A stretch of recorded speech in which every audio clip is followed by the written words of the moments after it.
Salam alaikum, bonjour tout le monde.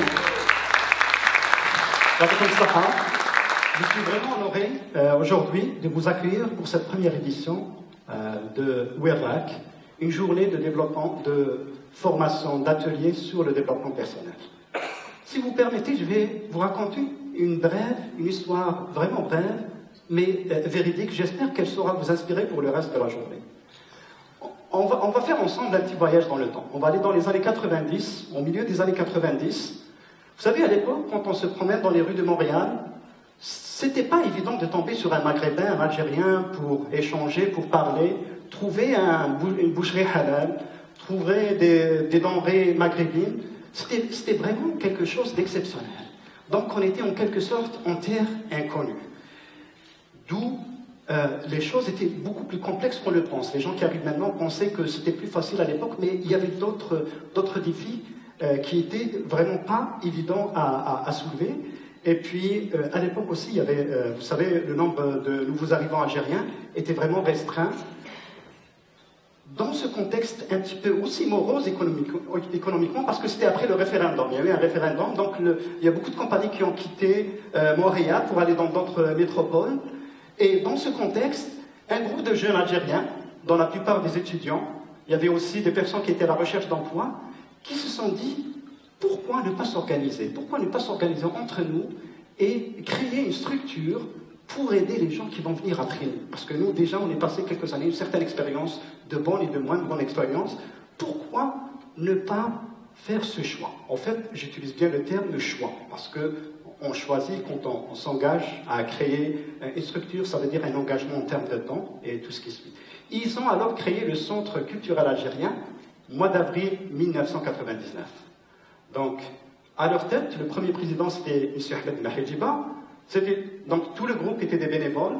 Et la première décision qu'ils ont prise, vous savez c'est quoi? C'est de louer un espace, d'avoir pignon sur rue, sur la rue Jean Talon avec la 17e avenue, parce qu'ils se sont dit, si on veut aider la communauté, il faudrait qu'on soit sur le terrain.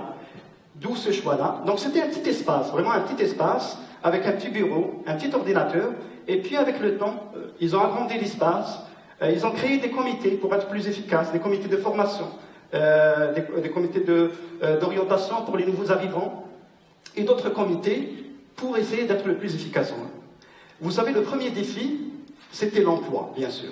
Mais pendant les années 2000, le nombre de nouveaux arrivants a nettement augmenté, donc on comptait des milliers des gens qui arrivaient par grandes vagues.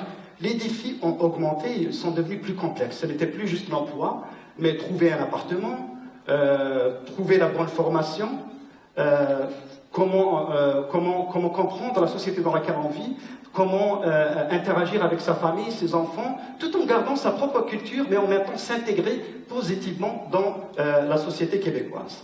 Donc le CCA, avec les moyens de bord, avec les bénévoles, a essayé toujours de s'adapter à cette situation-là.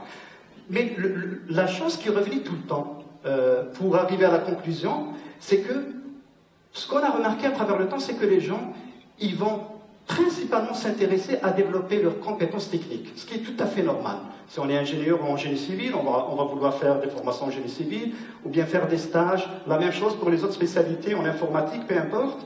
Mais on sous-estime un facteur très important, qui est celui de connaître son environnement, connaître le contexte dans lequel on vit, connaître soi-même, connaître cette société.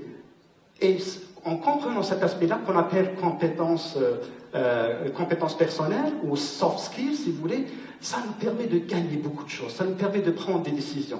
Parce que c'est ces compétences-là qu'on va vous parler aujourd'hui qui vont réellement vous aider à prendre les bonnes décisions. Des décisions qui auront un impact sur votre vie. Si vous allez prendre des décisions, et ces compétences, ces soft skills, vont avoir un impact important. Donc j'espère qu'à la fin de cette journée-là, les conférences que vous allez écouter sur ce sujet-là, les ateliers que vous allez suivre, le réseautage qu'on va faire aussi en après-midi, vont vraiment vous outiller pour prendre les bonnes décisions dans les prochaines étapes de votre vie. Merci beaucoup, et je vous souhaite encore une très bonne journée avec nous. Et j'invite M. Youssef Rjouani, donc le responsable du projet WERLAC, pour vous parler un peu plus du projet. Gardez comme ça.